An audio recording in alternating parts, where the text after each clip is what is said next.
Hello everyone, कैसे हो आप लोग। तो आज यहाँ पे आप देख सकते हैं कि जो कोऑर्डिनेशन केमिस्ट्री है उसका यहाँ पे जो लेक्चर नंबर 11 है वो आज यहाँ पे हम लोग देखने वाले हैं, जिसके अंदर हम लोग एप्लीकेशन ऑफ सीएफएससी वैल्यू देख रहे थे। इससे पहले हमने तीन एप्लीकेशन ऑलरेडी कवर कर चुके हैं। आपका चाहे हाइड्रोजन एनर्जी होने दो, या फिर आयोनिक रेडियस होने दो, या फिर लैटिस एनर्जी। ओके, ये तीन हमने जो एप्लीकेशन है ऑफ सीएफएससी उसको हमने कवर किया है।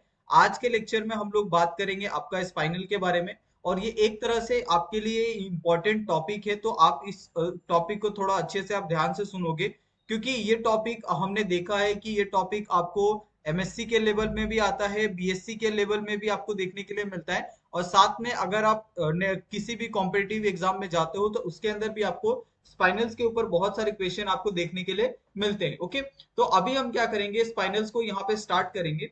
लेकिन उससे पहले यहाँ पे एक छोटा सा डेफिनेशन मैं आपको यहाँ पे बताता हूँ कि स्पाइनल का छोटा सा डेफिनेशन क्या हो सकता है। ओके,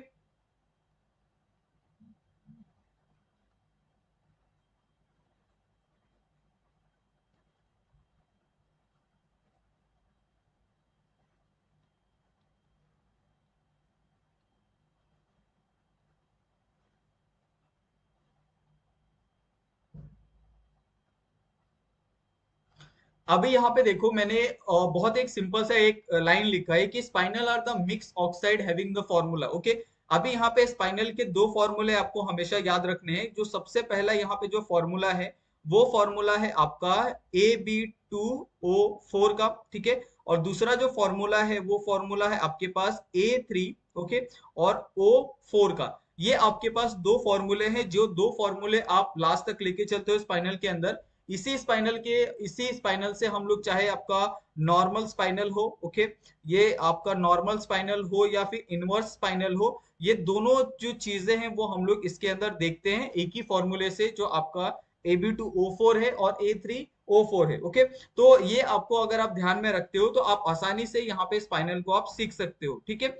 अभी यहाँ पे जैसे आपके पास एक फॉर्मूला है यहाँ पे AB2O4, ओके। तो यहाँ पे AB24 को हम किस तरीके से यहाँ पे डिवाइड करते हैं, ये सबसे इंपॉर्टेंट होता है। यहाँ पे अगर आप ध्यान से देखो, ठीक है, यहाँ पे जो ए है आपके पास, ए का जो ऑक्सीडेशन स्टेट होता है ये हमेशा क्या होना चाहिए, आपका +2 होना चाहिए, ठीक है। और उसके बाद जो बी है आपके पास, ओके, दो बी आपको यहाँ पे देखने के लिए मिल रहे हैं। वो जो दोनों बी है उसका जो ऑक्सीडेशन स्टेट होता है वो +3 होता है, ओके। और जो आपके पास ऑक्सीजन होता है, 4 ऑक्सीजन, उसका जो ऑक्सीडेशन स्टेट होता है वो होता है आपका -2 होता है, ओके। तो ये सेम आपका AB2O4 के लिए है। अगर आप A3O4 के लिए अगर आप जाते हो तो इसके अंदर भी आपका बहुत ज्यादा चेंजेस आपको देखने के लिए नहीं मिलता है। इसके अंदर क्या होता है कि जो आपका एक ए है उसका ऑक्सीडेशन स्टेट तो आपका +2 होगा, ओके। और बाकी के जो दो ए बचते हैं यहाँ पे, उसका जो ऑक्सीडेशन स्टेट होना चाहिए वो क्या होना चाहिए, आपका +3 होना चाहिए, ओके। और यहाँ पे जो आपके पास ऑक्सीजन है, यहाँ पे 4 ऑक्सीजन है, जिसका ऑक्सीडेशन स्टेट क्या होना चाहिए आपके पास, यहाँ पे 4O2- होना चाहिए, ओके। तो ये एक बेसिक सा जो एक यहाँ पे एक जो चीज है जिसको आपको याद रखने की बहुत ज्यादा इंपॉर्टेंट है। अगर आप इतना याद रख लेते हो ये दोनों चीजें कि आपका AB2O4 के अंदर या फिर A3O4 के अंदर ए पे क्या, कौन सा आपका ऑक्सीडेशन स्टेट आने वाला है, बी के ऊपर कौन सा ऑक्सीडेशन स्टेट आने वाला है, और यहाँ पे ऑक्सीजन के ऊपर कौन सा ऑक्सीडेशन स्टेट आने वाला है, अगर आप सिर्फ इतना भी याद रखते हो तो आप आसानी से यहाँ पे आप कोई भी स्पाइनल को आप पहचान सकते हो। अभी यहाँ पे हम बात करते हैं कि स्पाइनल में आप स्पाइनल के टाइप को कैसे पहचान सकते हो। आपको ये तो पता चल गया कि ये स्पाइनल है, लेकिन ये स्पाइनल कौन सा है ये आपको कैसे पता चलेगा। ओके, तो यहाँ पे एक छोटा सा मैं यहाँ पे आपके लिए हेडलाइन डालता हूँ, ठीक है, स्पाइनल, ओके। अभी यहाँ पे स्पाइनल के दो जो एक इंपॉर्टेंट टाइप होते हैं उसको आपको ध्यान रखना है। जो सबसे पहला टाइप होता है वो होता है आपका नॉर्मल स्पाइनल, ओके। तो यहाँ पे हम हेडिंग डालते हैं नॉर्मल स्पाइनल। और जो दूसरा टाइप होता है वो टाइप होता है आपका इनवर्स स्पाइनल, तो उसका भी यहाँ पे हम क्या डालते हैं, हेडिंग डालते हैं इनवर्स स्पाइनल का, ओके। अभी यहाँ पे आपको नॉर्मल स्पाइनल और इनवर्स स्पाइनल आप कैसे पहचानोगे ये थोड़ा सा आप ध्यान दो, ओके, क्योंकि ये इंपॉर्टेंट है। आप इसी के ऊपर बहुत सारे जो क्वेश्चन है आप करने वाले हो अभी आगे जाके। तो अगर आपको नॉर्मल स्पाइनल पहचानना है तो आप एक बात हमेशा ध्यान रखना कि जो आपका एक ए था, ओके, जिसका ऑक्सीडेशन स्टेट क्या था आपके पास +2 था, ये हमेशा किस में रहेगा, आपका टेट्राहाइड्रल वॉइड के अंदर रहेगा, ओके। ये हमेशा किसके अंदर रहेगा, आपका टेट्राहाइड्रल वॉइड के अंदर रहेगा।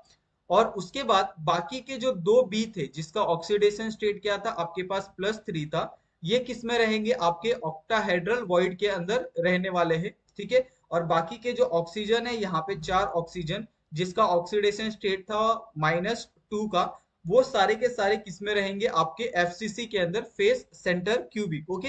तो ये जो क्राइटेरिया है यहाँ पे नॉर्मल स्पाइनल का, ये आपको ध्यान रखना है। अगर आप इनवर्स में चले जाते हो तो इनवर्स में क्या था आपके पास, एक आपके पास ए था, ठीक है, जिसका ऑक्सीडेशन स्टेट क्या था आपके पास +2 था, ठीक है। और एक आपके पास क्या था, +2 था, ओके। और इसके साथ आपका एक और आएगा जो जिसका ऑक्सीडेशन स्टेट क्या था आपके पास +3 था, ओके। जब एक आपका +2 का ऑक्सीडेशन स्टेट और एक आपका +3 का जो ऑक्सीडेशन स्टेट, जब ये दोनों ऑक्टाहेड्रल वॉइड के अंदर हो, ओके, ठीक है। और जब एक आपका ए का जब ऑक्सीडेशन स्टेट जिसका आपका +3 है, अगर ये आपका टेट्राहाइड्रल वॉइड के अंदर हो, ओके, ये आपका टेट्राहाइड्रल वॉइड के अंदर हो, और जो 4 ऑक्सीजन है जिसका ऑक्सीडेशन स्टेट क्या है आपका 2- है, ये आपका किसके अंदर रहे, एफसीसी के अंदर रहे, तो आप समझना कि ये क्या होगा, आपका इनवर्स स्पाइनल होगा, ओके। अभी थोड़ा सा अगर हम दोनों को यहाँ पे अगर हम कैलकुलेट करें, दोनों को अगर हम देखें, तो यहाँ पे अगर आप चेक करो तो यहाँ पे आपका +2 का एक किसके अंदर है, टेट्राहाइड्रल के अंदर है। यहाँ पे अगर आप +2 और +3 देखोगे तो आपका दोनों क्या है, आपके ऑक्टाहाइड्रल में है। यहाँ पे +2 के अंदर आपका टेट्राहाइड्रल नहीं है, +3 के अंदर टेट्राहाइड्रल, ओके। यहाँ पे आपका दोनों +2 था, वो +3 था, वो किसके अंदर था आपका, यहाँ पे ऑक्टाहाइड्रल के था, ओके। लेकिन यहाँ पे एक आपका +3 और दूसरा जो +3 है, दोनों एक ऑक्टाहाइड्रल में है तो एक टेट्राहाइड्रल में है। इस तरीके से आपको यहाँ पे देखने के लिए मिल रहा है, ओके।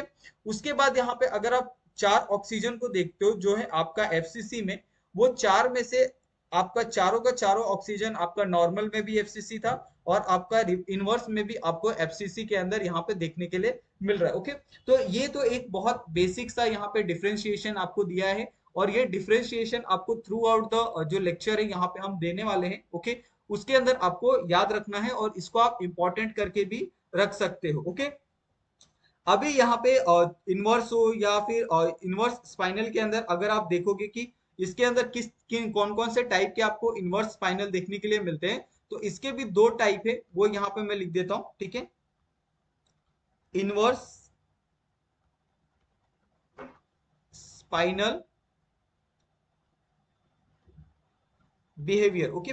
अभी यहाँ पे इनवर्स स्पाइनल बिहेवियर के कौन कौन से दो टाइप है वो आपको थोड़ा सा ध्यान रखना है। इसके ऊपर आपको बहुत ज्यादा क्वेश्चन नहीं पूछा जाता है, लेकिन अगर आपको कभी आ गया कि आप इनवर्स के स्पाइनल के टाइप लिखो तो आपको पता होना चाहिए। तो सबसे पहला टाइप है आपका complete, okay, complete inverse spinal, ठीक है, ये आपका एक सबसे पहला टाइप है। दूसरा जो टाइप है वो है आपका partial, okay, partial inverse spinal, okay. ये दोनों चीजों को भी हम एक्सप्लेन करेंगे कि आपका कंप्लीट स्पाइनल क्या होता है और आपका पार्शियल इनवर्स आपका स्पाइनल क्या होता है, ओके। तो ये आपको कुछ चीजें थी जिसको आपको ध्यान में रखना था, और यही सारी चीजों के ऊपर हम लोग पूरा जो स्पाइनल है हम लोग पढ़ने वाले हैं, जिसके अंदर हम देखने वाले हैं स्पाइनल का फॉर्मूला क्या होता है, उसके अंदर आपका नॉर्मल स्पाइनल आप कैसे पहचान सकते हो, इनवर्स स्पाइनल आप कैसे पहचान सकते हो। साथ में हम जो आपका और ये जो CFSC वैल्यू है उसके अंदर भी हम देखेंगे स्पाइनल को किस तरीके से आप पहचान सकते हो। तो ये सारी चीजें हम यहाँ पे करने वाले हैं, ओके। तो सबसे पहले यहाँ पे आपको जो स्पाइनल का जो फॉर्मूला है वो यहाँ पे मैं लिख देता हूँ, ठीक है। स्पाइनल पैरामीटर जिसको हम लोग कहते हैं, तो यहाँ पे आप इसको क्या करो, स्टार मार्क कर लो, और यहाँ पे आप जो फॉर्मूला है स्पाइनल पैरामीटर का वो आप यहाँ पे लिख सकते हो। आपका स्पाइनल पैरामीटर आप किस तरीके से निकालते हो उसका यहाँ पे आपको फॉर्मूला दिया है। तो फॉर्मूला है आपका number of B+3 ion in tetrahedral void divided by total B+3 ion, okay. तो ये एक आपका क्या है, बेसिक जो फॉर्मूला है जिससे आप जो स्पाइनल पैरामीटर है आप उसको क्या कर सकते हो, कैलकुलेट कर सकते हो। और इसी में एक और आपका फॉर्मूला है जिसको आपको ध्यान में रखना है, वो है आपके पास लैम्डा मैक्स। ओके, तो यहाँ पे लैम्डा का मतलब वेवलेंथ नहीं होता है, तो ये बात आप ध्यान रखो। इसके अंदर होता है आपका मैक्स स्पाइनल, मतलब आपका lambda max. Okay, max spinal parameter. Okay, इसका मतलब आप समझ जाओ, नहीं तो बहुत लोग कंफ्यूज हो जाएंगे। ये आपका लैम्डा मैक्स आप जो पढ़ते हो वो लैम्डा मैक्स नहीं है, यहाँ पे आपका मैक्स स्पाइनल पैरामीटर का मतलब होता है लैम्डा मैक्स, जिसकी जो वैल्यू होती है वो होती है 1/2, या फिर आप 0.5 भी इसको लिख सकते हो। ये लैम्डा मैक्स क्या होगा, आपका कांस्टेंट होगा। यहाँ पे मैं लिख देता हूँ कांस्टेंट लैम्डा मैक्स, जिसकी वैल्यू क्या है आपके पास 0.5 है। तो इसको आप क्या करो, यहाँ पे आप बॉक्स बना के रख लो, क्योंकि ये वैल्यू आपको काम आएगी किसके अंदर, जब आप क्या करोगे, न्यूमेरिकल को सॉल्व करोगे या फिर क्वेश्चन को सॉल्व करते हो, तो उसके अंदर आपको ये वैल्यू काम आती है। ओके, अभी यहाँ पे कुछ और यहाँ पे पैरामीटर्स को मैं यहाँ पे आपको लिख के देता हूँ। जैसे आपके पास नॉर्मल स्पाइनल है जिसकी वैल्यू क्या है आपके पास यहाँ पे 0 है। ओके, अगर जिसकी वैल्यू 0 आती है उसको हम लोग क्या कहते हैं, यहाँ पे नॉर्मल स्पाइनल यहाँ पे हम कहते हैं। ठीक है, नॉर्मल स्पाइनल। और जिसकी वैल्यू यहाँ पे 0 से आपकी लैम्डा या फिर लैम्डा से आपकी 0.5 तक आती है, तो उस वैल्यू को हम लोग क्या कहते हैं, यहाँ पे पार्शियल पार्शियल इनवर्स कहते हैं। ओके, और अगर आपकी वैल्यू अगर 0.5 आ जाती है तो उसको हम लोग कंप्लीट इनवर्स कहते हैं। Okay, complete inverse. तो ये कुछ पैरामीटर है जिसको आपको क्या करना है, ध्यान में रखना है। ओके, और ये बहुत इंपॉर्टेंट पैरामीटर है, इसके लिए मैंने यहाँ पे आपको लिखवा के ये दिया है कि आप किस तरीके से पैरामीटर के हिसाब से आप यहाँ पे चाहे आपको कोई भी कंप्लीट पूछा जाए या पार्शियल पूछा जाए या फिर आपको नॉर्मल पूछा जाए, तो आप तीनों का वैल्यू का आंसर यहाँ पे आप कर सकते हो। ओके, अभी यहाँ पे एक क्वेश्चन मैं आपको लिए देता हूँ। ठीक है, आपको क्या करना है, ये क्वेश्चन का आंसर आपको क्या करना है बताना। ये आपके पास एक क्वेश्चन है। ओके, यहाँ पे मैं क्वेश्चन को पहले लिखता हूँ। ओके, जैसे यहाँ पे क्वेश्चन क्या पूछा है कि आपके पास यहाँ पे एक स्पाइनल दिया है। ठीक है, पूरा कंप्लीट क्वेश्चन नहीं लिख रहा हूँ। Okay, spinal percentage of inverse, okay,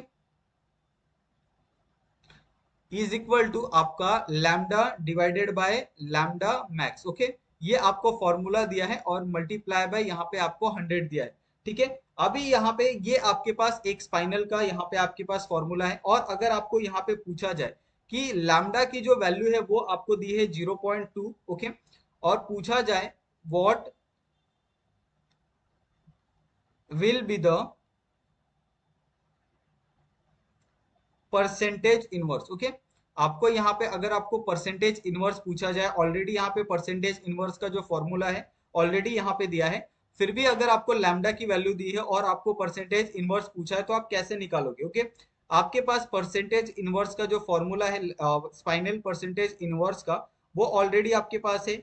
वो क्या है आपके पास, lambda divided by lambda max आपको दिया है। ओके, इज इक्वल टू यहाँ पे आपका मल्टीप्लाई बाय 100। ओके, ये आपको वैल्यू दिया है। लैम्डा की वैल्यू यहाँ पे ऑलरेडी आपको दी है, कितनी है, 0.2 दी है। ओके, लैम्डा मैक्स ऑलरेडी हमने ऊपर फाइंड किया था, जो क्या था, कांस्टेंट था, जिसकी वैल्यू कितनी थी आपके पास 0.5 थी। ओके, मल्टीप्लाई बाय यहाँ पे आपका 100 आ जाएगा, इज इक्वल टू इसकी वैल्यू कितनी आएगी आपके पास 40%। ओके, तो यहाँ पे आपके परसेंटेज इनवर्स की जो वैल्यू है वो कितनी है आपकी 40% यहाँ पे आने वाली है। ओके, तो इस तरीके से आपको क्या करना है, अगर आपको क्वेश्चन आता है परसेंटेज निकालने के लिए इनवर्स का, तो आप आसानी से निकाल सकते हो। ओके, तो यहां तक आपको बहुत अच्छे से समझ में आ गया होगा। अभी यहाँ पे एक छोटा सा और इसके अंदर एक टॉपिक है, उसको हम यहाँ पे देखते हैं, उसको स्टार्ट करते हैं। जो टॉपिक है आपका concept of structural determination. Okay, यानी आप किस तरीके से स्पाइनल और इनवर्स का आप डिटर्मिनेशन कर सकते हो स्ट्रक्चर का, वो यहाँ पे अभी हम सीखने वाले हैं। ओके, तो सबसे पहले हम हेडिंग डालते हैं। ठीक है, कॉन्सेप्ट ऑफ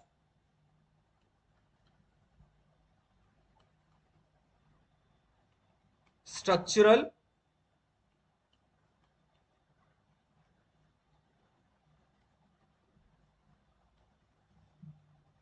डिटर्मिनेशन। ओके, यानी आप चाहे आपका नॉर्मल स्पाइनल हो या फिर आपका इनवर्स स्पाइनल हो, आप उसका स्ट्रक्चरल डिटर्मिनेशन किस तरीके से कर सकते हो ये यहाँ पे हम देखने वाले हैं। ओके, अभी यहाँ पे मैं सबसे पहले यहाँ पे जो स्ट्रक्चरल डिटर्मिनेशन के लिए जो दो टॉपिक हम लोग लेने वाले हैं वो है आपका स्पाइनल, ओके, और दूसरा है आपका इनवर्स। ये दोनों का हम क्या करने वाले हैं, स्ट्रक्चरल डिटर्मिनेशन करने वाले हैं। अभी ये स्ट्रक्चरल डिटर्मिनेशन कैसे होता है ये थोड़ा सा आपको देखना पड़ेगा।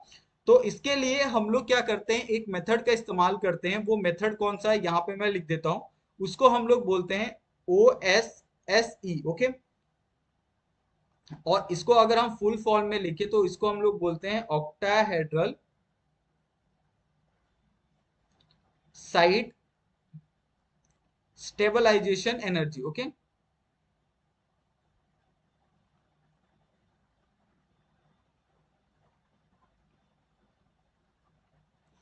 अभी यहाँ पे अगर सपोज यहाँ पे आपको स्पाइनल और इनवर्स की अगर यहाँ पे ये अगर आपको निकालना है, उसका स्ट्रक्चरल डिटर्मिनेशन करना है, तो आप ऑक्टाहेड्रल साइड स्टेबलाइजेशन एनर्जी की मदद से आप क्या कर सकते हो, यहाँ पे निकाल सकते हो। ओके, अभी यहाँ पे आपको कुछ चीजें ध्यान रखनी है। जैसे यहाँ पे अगर आपको सपोज यहाँ पे अगर जो आपका OSSE है, ओके, अगर OSSE ऑफ अगर आपके पास B+3 की वैल्यू दी है, अगर B+3 है तो उसका जो OSSE है वो क्या होगा, बड़ा होगा आपका। किससे बड़ा होगा, आपका OSSE ऑफ A+2 से, ओके। यानी जिसका ऑक्सीडेशन स्टेट यहाँ पे +2 है और जिसका ऑक्सीडेशन यहाँ पे +3 है, +3 का जो ऑक्सीडेशन स्टेट होता है वो क्या होगा, आपका बड़ा होगा यहाँ पे आपका +2 के ऑक्सीडेशन स्टेट से, ओके।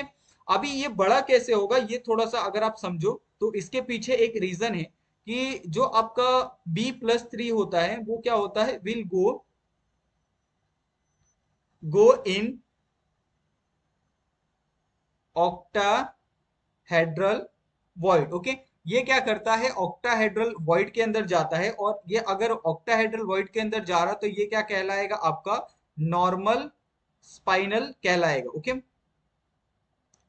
और सेम विथ अगर सपोज यहाँ पे एक और दूसरा कंडीशन अगर आपको दिया है, ओके। दूसरा कंडीशन अगर आपको क्या दिया है कि जो आपका OSSE की वैल्यू है ऑफ A+ का, ओके, A+2 का, अगर A+2 आपका बड़ा है OSSE ऑफ B+3 से, ओके। तो ऐसे कंडीशन में क्या होता है कि ऐसे कंडीशन में जो आपका A प्लस प्लस यहाँ पे A+2 है वो क्या करता है, यहाँ पे वो जो A+2 है will go in octahedral void, okay. तो ऐसे कंडीशन में आपका जो स्पाइनल होता है वो क्या होता है, आपका इनवर्स कहलाता है, ओके। इनवर्स स्पाइनल यहाँ पे आपको फॉर्म होते हुए दिखता है। यहाँ पे अगर आप दोनों को ध्यान से देखो तो दोनों में आपको बहुत ज्यादा फर्क नहीं देखने के लिए मिलेगा। आपका चाहे आपका B+3 हो या फिर आपका A+2 हो, ये दोनों किस में जा रहे हैं, ऑक्टाहेड्रल वॉइड में। लेकिन अगर वो नॉर्मल फॉर्म कर रहा है तो नॉर्मल में क्या होगा कि जो आपका B+3 है वो आपका ऑक्टाहेड्रल में जाएगा। लेकिन अगर वो इनवर्स फॉर्म कर रहा है उसके अंदर आपका प्रॉपर एक बिहेवियर आपको देखने के लिए नहीं मिल रहा है, तो जो A+2 है वो भी किसके अंदर जाएगा, आपका ऑक्टाहेड्रल वॉइड के अंदर जाने वाला है, ओके। और अगर आपको OSSE की वैल्यू अगर आपको फाइंड करनी है तो उसका यहाँ पे आपको एक फॉर्मूला भी दिया है। वो यहाँ पे फॉर्मूला यहाँ पे मैं लिख देता हूँ। OSSE का जो फॉर्मूला है वो फॉर्मूला क्या है आपके पास, CFSE value of octahedral minus CFSE value of tetrahedron, okay. ये एक सिंपल सा फॉर्मूला है जिसको आपको क्या ध्यान में रखना है। अगर आपको किसी का भी OSSE वैल्यू निकालना है तो आप सबसे पहले उसका ऑक्टाहेड्रल CFSE वैल्यू निकालो, उसके बाद उसका जो टेट्राहेड्रल आपका CFSE वैल्यू है ये दोनों वैल्यू को आप निकालो और उसके बाद क्या करो, उसको आप कंपेयर करो, तो आपको एक फाइनल यहाँ पे जो वैल्यू है वो आपको यहाँ पे मिलने वाली है, ओके। अभी यहाँ पे एक और जो चीज है, एक छोटा सा अगर आपको कंपैरिजन यहाँ पे बोला जाए कि अगर आप CFSE वैल्यू को अगर आप सिर्फ ऑक्टाहेड्रल में रखो, ओके, तो ऑक्टाहेड्रल में रखने पे क्या उसके अंदर कौन सा स्पाइनल आता है वो हम यहाँ पे चेक करेंगे, ओके। और फिर उसको हम क्या करेंगे, और पहले हम ऑक्टाहेड्रल में रखेंगे और फिर उसको जो A प्लस है उसको हम A+2 है उसको भी फिर हम ऑक्टाहेड्रल में रख के देखेंगे, दोनों कंडीशन को देखेंगे कि दोनों में क्या सही यहाँ पे आ रहा है। ओके, जैसा यहाँ पे ये लिखा है कि ये आपका यहाँ पे ये सारी चीजें यहाँ पे लिखी है, इसको हम प्रूफ करके देखेंगे कि क्या ये एक्चुअली में सही है या गलत है। ओके, तो सबसे पहला यहाँ पे आप नोट बना लो एक, ठीक है। यहाँ पे अभी हम लिखेंगे वी कैन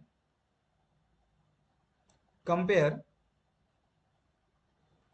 जो आपका CFSC वैल्यू दिया था यहाँ पे आपका ऑक्टाहेड्रल में। ओके, ओनली ओके, ये ऑक्टाहेड्रल में हम क्या करेंगे, दोनों को कंपेयर करेंगे। सबसे पहला जो कंपैरिजन होगा वो कंपैरिजन किसका होगा, यहाँ पे आपका CFSE ऑफ ऑक्टाहेड्रल ऑफ आपका B+3 का। ओके, अगर हम B+3 का अगर हम देखें, जिसमें क्या था, ये B+3 का क्या था आपका बड़ा था, और ये बड़ा किससे था आपका ऑक्टाहेड्रल ऑफ A+2 से। ओके, ये आपका एक कंडीशन ऊपर आपने देखा था।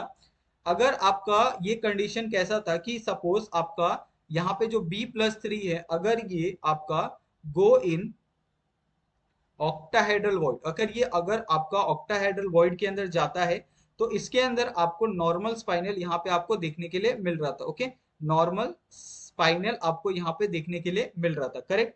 अभी दूसरा जो कंडीशन था, दूसरा यहाँ पे जो कंपैरिजन था, वो दूसरा कंपैरिजन क्या था यहाँ पे कि अगर आपका जो CFSE वैल्यू है, ओके, अगर CFSE वैल्यू ऑफ ऑक्टाहेड्रल जो क्या है आपका A+2 का है, ओके, ये अगर बड़ा है आपका CFSE value of octahedral of B+3 से। ओके, ये कंडीशन थोड़ा सा अलग है, इसमें क्या है आपका प्लस A आपका +2 आपका बड़ा है, इसके अंदर +3 आपका बड़ा है।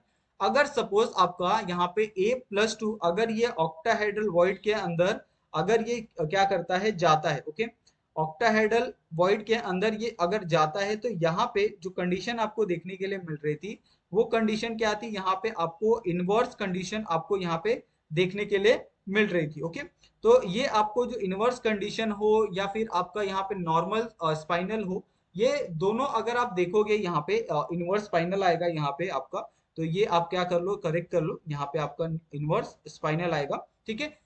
तो ये दोनों कंडीशन में आपने देखा कि आपका A+ और B+3 का अगर आप यहाँ पे चेंज करते हो कंडीशन, अगर आप चेंज करते हो दोनों को, अगर आप ऑक्टाहेड्रल में कंपेयर करते हो, तो दोनों में देखोगे कि एक में आपको नॉर्मल स्पाइनल देखने के लिए मिल रहा है और दूसरे में आपको यहाँ पे इनवर्स स्पाइनल यहाँ पे देखने के लिए मिल रहा है। ओके, यहाँ पे हम एक एग्जाम्पल के थ्रू भी इस चीज को हम अप्रूव कर सकते हैं, सीख सकते हैं। यहाँ पे मैं एक एग्जाम्पल लेता हूँ आपके पास MN3O4 का। ओके, ये भी आपके पास एक स्पाइनल का ही एग्जांपल यहाँ पे दिया है, जिसको आप सबसे पहले क्या करोगे, बायफरगेट करोगे। तो बायफरगेट आप कैसे करोगे, यहाँ पे आपका तो ये आ जाएगा Mn+2 आ जाएगा, ठीक है। यहाँ पे आपके पास Mn2+3 आ जाएगा। ओके, यहाँ पे आपके पास O4 2- आ जाएगा। ओके, ये आपके पास एक कंप्लीट यहाँ पे जो ये बन रहा है स्पाइनल बन रहा है, उसका यहाँ पे मैं फॉर्मूला यहाँ पे हमने लिख दिया है। ओके, तो सबसे पहले यहाँ पे हम क्या करेंगे, जो आपका Mn+2 है, ओके, इसका यहाँ पे हम सबसे पहले तो निकालेंगे CFSC वैल्यू क्या आता है ऑक्टाहेड्रल के अंदर। तो Mn2+ का अगर आप कॉन्फ़िगरेशन देखोगे तो कॉन्फ़िगरेशन क्या आता है आपका D5 यहाँ पे आता है। ओके, अगर D5 का कॉन्फ़िगरेशन आ रहा है, तो अगर आप इसको फिल करो, ओके, अगर आपने इसको D ऑर्बिटल में फिल किया, तो ये क्या होगा, इसके अंदर आपको कोई भी पेयरिंग आपको देखने के लिए नहीं मिलेगा। तो यहाँ पे एक इलेक्ट्रॉन, यहाँ पे आपका दूसरा इलेक्ट्रॉन, यहाँ पे आपका तीसरा इलेक्ट्रॉन, ये आपका चौथा इलेक्ट्रॉन, और यहाँ पे आपका पांचवा इलेक्ट्रॉन। ओके, अगर आप इसका CFSC वैल्यू निकालो, तो इसका जो CFSE वैल्यू आने वाला है वो क्या आने वाला है, ऑक्टाहेड्रल के अंदर 0 आने वाला है। ओके, तो ये तो हो गई आपकी Mn2+ की। अगर सेम अगर आप यहाँ पे Mn+3 का अगर आप यहाँ पे निकालते हो, तो Mn+3 का जो कॉन्फ़िगरेशन आएगा वो क्या आने वाला है आपका D4 आने वाला है। ओके, D4 आएगा। अगर आप इसका यहाँ पे जो CFSC वैल्यू है अगर आप निकालो, ओके, ऑक्टाहेड्रल का, तो इसका अगर आप फिलिंग करो, ठीक है, 1 2 3 4 5, ओके, तो इसके अंदर भी क्या होगा, आपको पेयरिंग तो देखने के लिए नहीं मिलेगी। तो यहाँ पे आपका एक इलेक्ट्रॉन, यहाँ पे आपका दूसरा इलेक्ट्रॉन, यहाँ पे आपका तीसरा, और यहाँ पे आपका चौथा इलेक्ट्रॉन। ओके, और इसका अगर आप यहाँ पे CFSC वैल्यू अगर आप निकालो, ओके, यहाँ पे अगर हम CFSC वैल्यू इसका निकालते हैं तो इसका CFSC वैल्यू क्या आएगा, 3 multiply by 0.4 del zero, okay, plus आपका यहाँ पे 1 प्लस 0.6 डेल जीरो आ जाएगा, इज इक्वल टू जो ओवरऑल वैल्यू आएगी वो क्या आ जाएगी, माइनस 0.6 डेल जीरो, ओके। तो अगर आप दोनों वैल्यू को यहाँ पे कंपेयर करो तो जो आपका यहाँ पे Mn+3 है उसका जो CFSC वैल्यू है वो क्या आ रहा है, ज्यादा आ रहा है एज कम्पेयर टू आपका यहाँ पे Mn+2 से, ओके। तो इसके अंदर आप एक कंपैरिजन निकाल सकते हो कि इसका जो वैल्यू है ये Mn2+ का, ओके, वो क्या है आपका कम है एज कम्पेयर टू आपका Mn+3 से, ओके। तो इसके अंदर जो कंडीशन यहाँ पे बनेगी, जो हमने ऊपर कंडीशन लिखी थी, उस कंडीशन में क्या था हमारे पास कि जो Mn+3 है, ओके, CFSE वैल्यू है, ओके, ऑक्टाहेड्रल का, ये क्या है आपके पास ज्यादा है एज कंपेयर टू आपका Mn+2 CFSE value of octahedral, okay.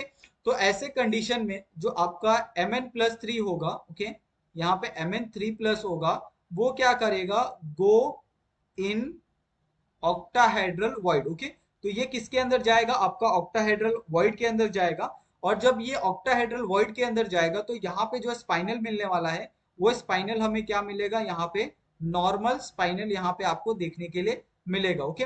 तो इसके लिए ये मेरे हिसाब से, आई थिंक मेरे हिसाब से बहुत अच्छे से आपको समझ में आ गया होगा, बहुत अच्छे से यहाँ पे हमने एक्सप्लेन किया है। बस आपको क्या करना है, ये जो कंडीशन आपको कुछ दी है ना, दो कंडीशन आपको दी है, ये दोनों कंडीशन को आपको बहुत अच्छे से बाय हार्ट करना है और उसके ऊपर आपको यहाँ पे फाइंड करना है कि नॉर्मल आएगा या फिर इनवर्स स्पाइनल आएगा, ओके।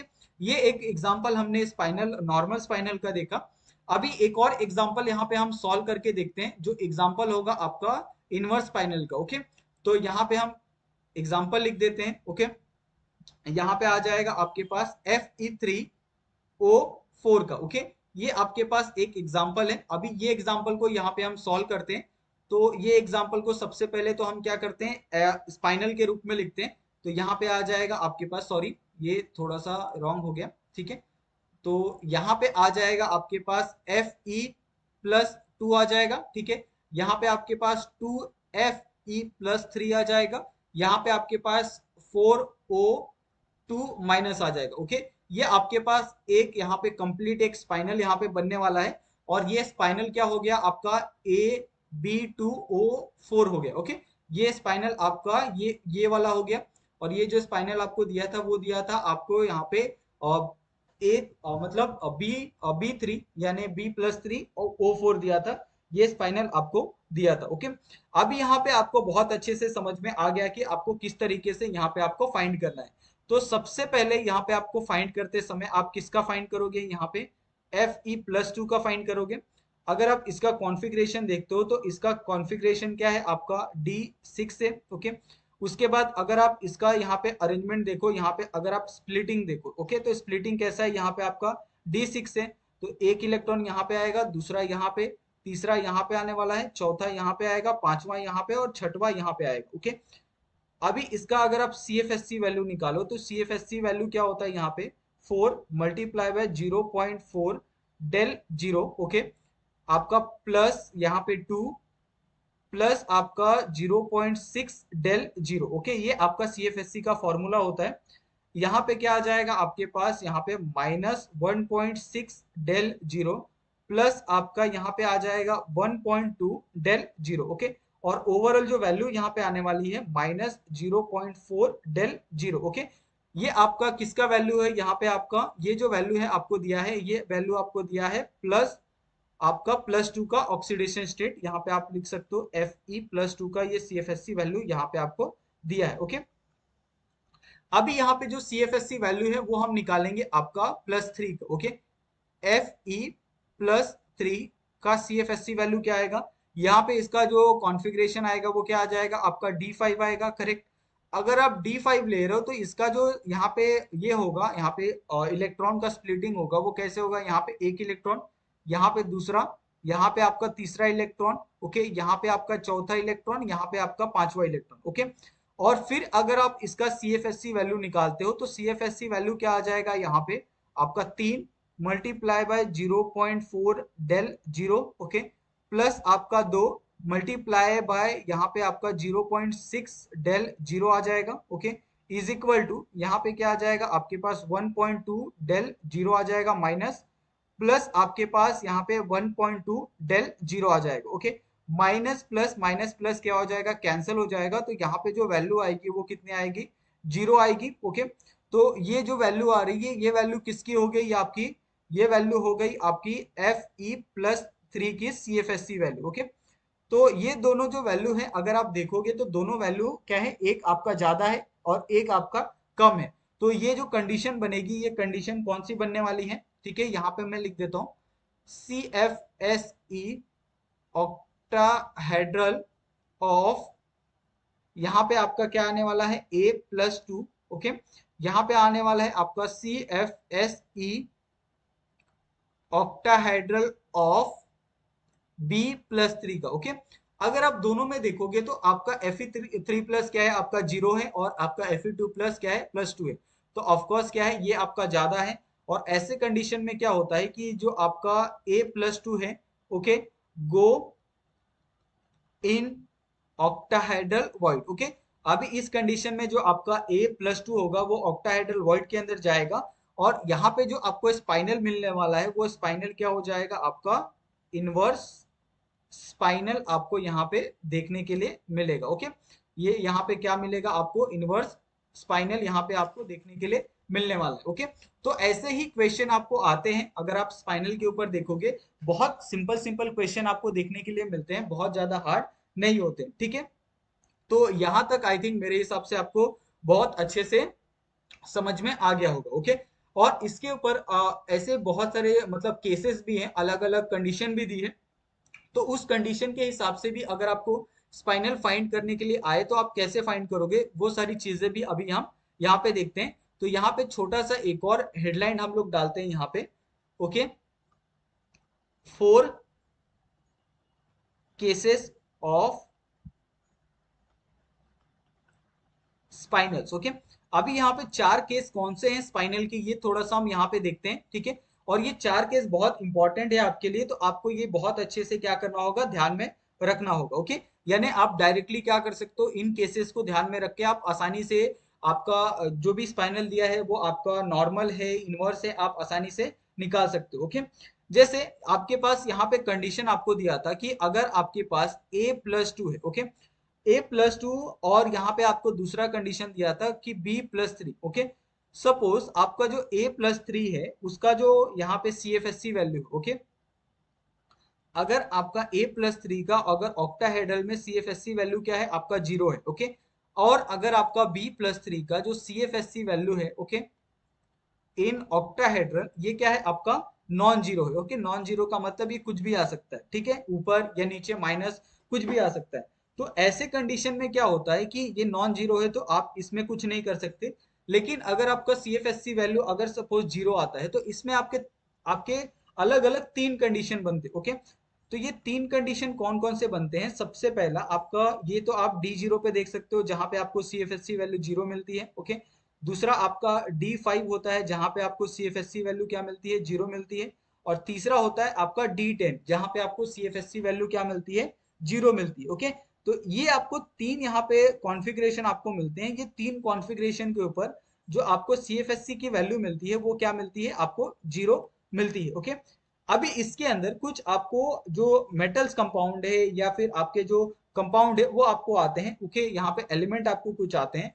तो ये एलिमेंट कौन कौन से होते हैं प्लस टू के, वो अगर आप डी जीरो की बात करो तो डी जीरो में आते हैं आपके पास एम जी प्लस टू आता है, ठीक है। दूसरा आता है आपके पास यहाँ पे बेरिलियम प्लस टू आता है। तीसरा आता है आपके पास कॉपर प्लस टू का, ओके। अगर आप डी फाइव के अंदर देखते हो तो डी फाइव के अंदर आपको देखने के लिए मिलता है M N plus two, okay. और डी टेन के अंदर आपको देखने के लिए मिलता है जेड एन प्लस टू का, ओके। और दूसरा है आपके पास कैडमियम प्लस टू का। तो ये आपको कुछ एग्जाम्पल यहाँ पे आपको दिए हैं, ठीक है, जिसको आपको हमेशा ध्यान में रखना है। और ये अगर आपको कहीं पे आते हैं चाहे आपका डी जीरो है, डी फाइव है या डी टेन है, ओके, और ऑक्टाहेड्रल अगर आपका जीरो है, तो आप डायरेक्टली क्या करोगे, ये सारे के सारे जितने भी एग्जाम्पल यहाँ पे दिख रहे हैं ये सारे के सारे एग्जाम्पल किसके अंदर होते हैं, नॉर्मल स्पाइनल के होते हैं, ओके। अगर आपको कहीं पे भी D0, D5 और D10 दिखे तो आप डायरेक्टली आप क्या करोगे, आंख बंद करके उसको नॉर्मल स्पाइनल आप लिख दोगे। ओके, लेकिन अगर आप सपोज अगर आपका यहाँ पे जो आपका B+3 है, ओके, अगर ये B+3 सपोज यहाँ पे एक और छोटा सा यहाँ पे आप ये मार्क करके लिख लो। ओके, जो आपका यहाँ पे B+3 है ना, ओके, अगर आपका B+3 विल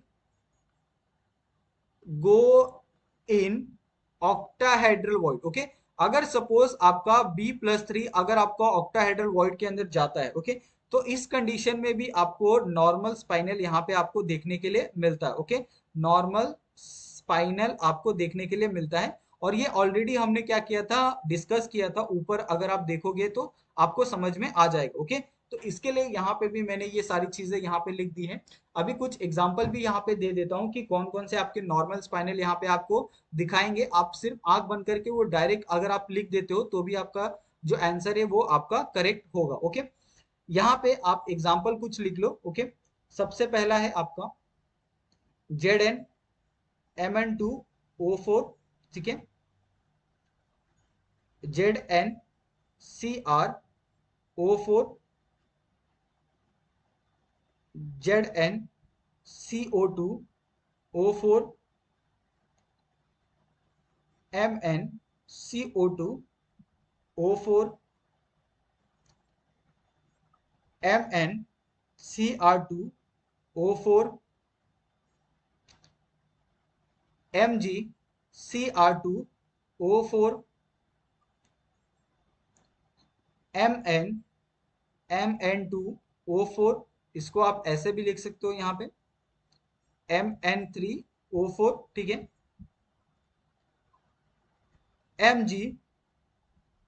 Mn2O4। ओके, ये कुछ एग्जाम्पल है, और ये सारे के सारे जो एग्जाम्पल है आपके किसके एग्जाम्पल है आपके पास, ये सारे के सारे हैं आपके पास नॉर्मल स्पाइनल के एग्जाम्पल यहाँ पे मैं आपको दिख रहा हूँ।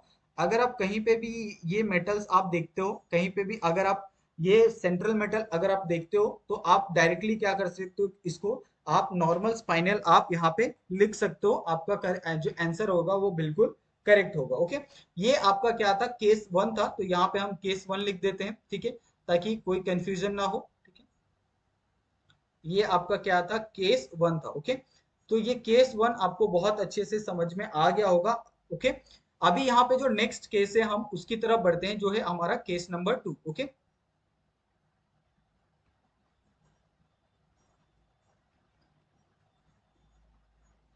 अभी हम यहाँ पे देखते हैं कि केस 2 में आपके क्या क्या कंडीशन हो सकते हैं। ओके, आपके कंडीशन कुछ चेंज ज्यादा नहीं होने वाले हैं। जैसे आपके पास क्या है, यहाँ पे आपके पास A+2 है, करेक्ट, यहाँ पे आपके पास क्या है, B+3 है, करेक्ट। अभी इस कंडीशन में क्या होगा, आपका पहले आपका कंडीशन था कि A+2 में आपका CFSC वैल्यू क्या था, आपके पास यहाँ पे ऑक्टाहेड्रल के अंदर 0 था, लेकिन यहाँ पे आपका ऑक्टाहेड्रल के अंदर क्या होगा, ये नॉन जीरो होगा। ठीक है, दूसरा कंडीशन क्या था, ऊपर आपने देखा था कि B+3 के अंदर जो CFSC वैल्यू था वो क्या था, आपका यहाँ पे नॉन जीरो था। लेकिन अगर आप केस 2 में देखो कि यहाँ पे हम क्या करते हैं, इसको हम जीरो रखते हैं। ठीक है, ये हमने कंडीशन यहाँ पे चेंज कर दिया। अभी जैसे ही हमने कंडीशन चेंज किया वो क्या होगा कि जो आपका यहाँ पे B+3 होगा उसके अंदर आपको कहाँ कहाँ पे ऑक्टाहेड्रल जहाँ पे CFSC वैल्यू 0 मिलेगी, तो वो आपको सिर्फ दो आपको ऐसे जो एलिमेंट है जहाँ पे आपको CFSC 0 मिलने वाली है, वो मिलेगी आपको Fe+3 के अंदर। ओके, और दूसरा मिलेगा आपके पास Al+3 के अंदर, जहां पे आपको CFSC वैल्यू 0 देखने के लिए मिलने वाली है। ओके, तो ये कंडीशन आपको ध्यान रखनी है। अगर सपोज आपका जो A+2 है, ओके, सपोज आपका A+2 है, अगर ये will go in octahedral void. Okay, अगर ये ऑक्टाहेड्रल वॉइड के अंदर ये जाता है, ओके, तो इसमें क्या होगा, आपको नॉर्मल नहीं इनवर्स आपको स्पाइनल देखने के लिए मिलेगा। ओके, इनवर्स स्पाइनल आपको यहाँ पे देखने के लिए मिलेगा। तो ये आपको ध्यान में रखना है कि ये कंडीशन आपका किस तरीके से काम करता है।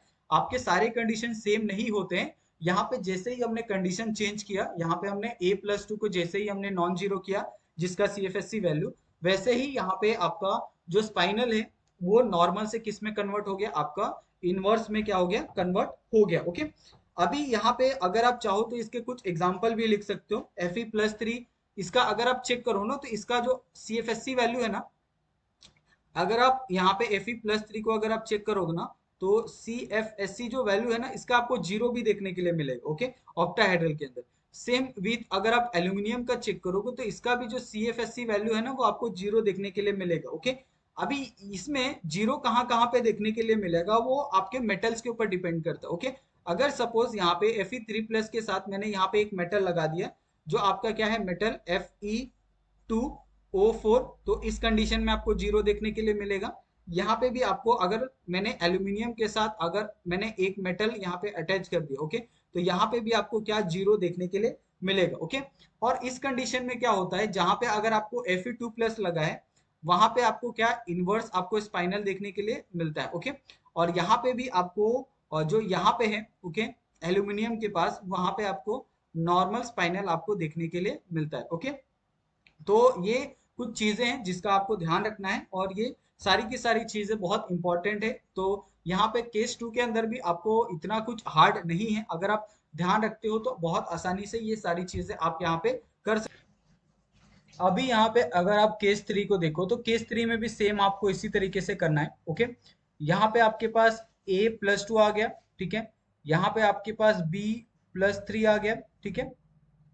अगर सपोज आपका केस 3 के अंदर, अगर आपका A+ के अंदर जो आपका CFSC वैल्यू है, ओके, इन ऑक्टाहेड्रल कॉम्प्लेक्स, तो ये अगर आपका जीरो आता है, ओके, और सेम अगर आपका B+3 के अंदर जो आपका CFSC वैल्यू है, ओके, ऑक्टाहेड्रल के अंदर अगर आपका सपोज ये भी अगर आपका जीरो आता है, ओके, अगर ये दोनों जीरो आता है, A+B और B+3 भी, तो इस कंडीशन में जो आपका स्पाइनल यहाँ पे फॉर्म होने वाला है, वो स्पाइनल क्या फॉर्म होता है, आपका नॉर्मल स्पाइनल आपका फॉर्म होता है। ओके, तो ये तीन कंडीशन आपको बहुत अच्छे से पता चल गई होगी कि नॉर्मल स्पाइनल कहाँ कहाँ पे आपको फॉर्म होते हुए दिख रहा है, और आपका इनवर्स स्पाइनल कहाँ कहाँ पे आपको देखने के लिए मिल रहा है। ओके, उसके बाद यहाँ पे जो केस 4 है, ओके, केस 4 के अंदर, जैसे अगर केस 4 के अंदर अगर आपका A+2 है, ओके, और दूसरा आपका यहाँ पे B+3 है, अगर आपका A+2 के अंदर अगर आपका जो CFSC वैल्यू है, ओके, अगर आपका CFSC वैल्यू अगर आपका नॉन जीरो आता है इन ऑक्टाहेड्रल कॉम्प्लेक्स, अगर सेम अगर आपका B+3 के अंदर जो आपको CFSC मिलने वाला है, अगर ये CFSC वैल्यू भी अगर आपका ऑक्टाहेड्रल के अंदर अगर आपका नॉन जीरो आता है, ओके, यानी इसके अंदर अगर आपका A+2 में भी और आपका B+3 के अंदर, दोनों के अंदर अगर आपको CFSC सेम यहाँ पे मिल रहा है, ओके, और यानी नॉन जीरो मिल रहा है, तो ऐसे कंडीशन में क्या होता है कि जो आपका स्पाइनल होता है, वो स्पाइनल क्या मिलता है, आपका नॉर्मल यहाँ पे स्पाइनल आपको देखने के लिए मिलता है। ओके, यानी दोनों अगर आपके सेम है, चाहे आपका जीरो है या फिर आपका नॉन जीरो हो, दोनों कंडीशन में आपको जो स्पाइनल है, वो आपको क्या मिलता है, यहाँ पे आपको नॉर्मल देखने के लिए मिलता है। ओके, इसके कुछ एग्जाम्पल भी अगर आप देखोगे, जैसे यहाँ पे आपके पास मेटल है, यहाँ पे आपके पास CrO2 4 है, दूसरा आपके पास यहाँ पे मेटल है, ओके, Cr2O4। यहाँ पे मेटल कोई भी हो सकता है, लेकिन बीच में अगर आप देखोगे यहाँ पे Cr2 है, ओके, यानी +2 का जो ऑक्सीडेशन स्टेट है, उसका यहाँ पे जो स्पाइनल आपको मिलने वाला है, वो स्पाइनल क्या मिल रहा है आपको, यहाँ पे सेम ही देखने के लिए मिल रहा है। ओके, तो इस तरीके से आपको यहाँ पे केस नंबर 1 से आपको केस नंबर 4 तक सारी जो चीजें हैं, सारा जो कंडीशन है, वो आपको बहुत अच्छे से समझ में आ गया होगा। ओके, अभी यहाँ पे हम क्या करते हैं, कुछ क्वेश्चन यहाँ पे लेते हैं, और उस क्वेश्चन का आप क्या करोगे, मुझे आंसर आप बताओगे। ओके, तो यहाँ पे मैं क्या करता हूँ, कुछ क्वेश्चन यहाँ पे लिखता हूँ, ठीक है। यहाँ पे क्वेश्चन नंबर 1 लिखता हूँ मैं, MgFe2O4। ओके, ये आप मुझे बताओ कि इसमें क्या आएगा, स्पाइनल क्या होगा, तो ओके। उसके बाद यहाँ पे आपके पास CuFe2O4, ये दूसरा क्वेश्चन हो गया। तीसरा क्वेश्चन है आपके पास MnCr2O4, ओके, ये तीसरा क्वेश्चन हो गया। ZnFe2O4, ओके, ये आपका चौथा क्वेश्चन हो गया।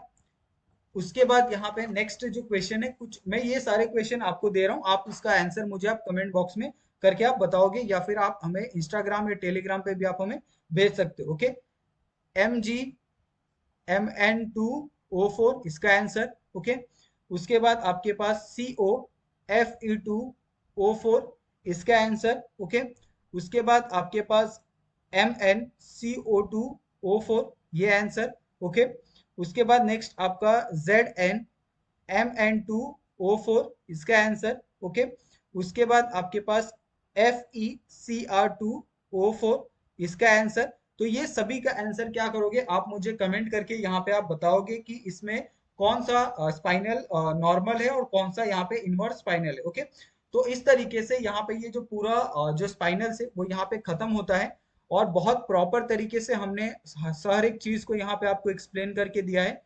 सबसे मेन जो आपका केस है, यहाँ पे केस अगर आप याद रखते हो कि कौन से कंडीशन में आपका स्पाइनल नॉर्मल होगा या फिर इनवर्स होगा, तो आप बहुत आसानी से यहाँ पे सारे के सारे जो स्पाइनल्स के क्वेश्चन आंसर है आप कर सकते हो। यहाँ पे दो क्वेश्चन भी हमने सॉल्व किए थे, एक आपका इनवर्स का था और पहला वाला यहाँ पे आप देख सकते हो नॉर्मल का यहाँ पे हमने किया था। ओके, अगर आपको फिर भी इसके अंदर कुछ भी डाउट लगता है तो आप लोग हमें कमेंट करके, आप इंस्टाग्राम पे हमें कमेंट कर सकते हो, या फिर आप टेलीग्राम पे हमें जो भी क्वेश्चन है आप हमसे पूछ सकते हो। ओके, और इसका जो कंप्लीट नोट्स है, ये वाला जो नोट्स है वो आपको टेलीग्राम पे मिल जाएगा, वहां से आप इसको डाउनलोड भी कर सकते हो और इसकी कॉपी निकाल के आप अपने पास रख सकते हो, और इसको आप एज अ रिवीजन के लिए इस्तेमाल कर सकते हो। ओके, तो थैंक यू सो मच आप सभी का, और जाते जाते प्लीज आप लोग हमारे चैनल को सब्सक्राइब कर दो। ओके, तो थैंक यू सो मच आप सभी का, मिलते हैं हम लोग नेक्स्ट वीडियो।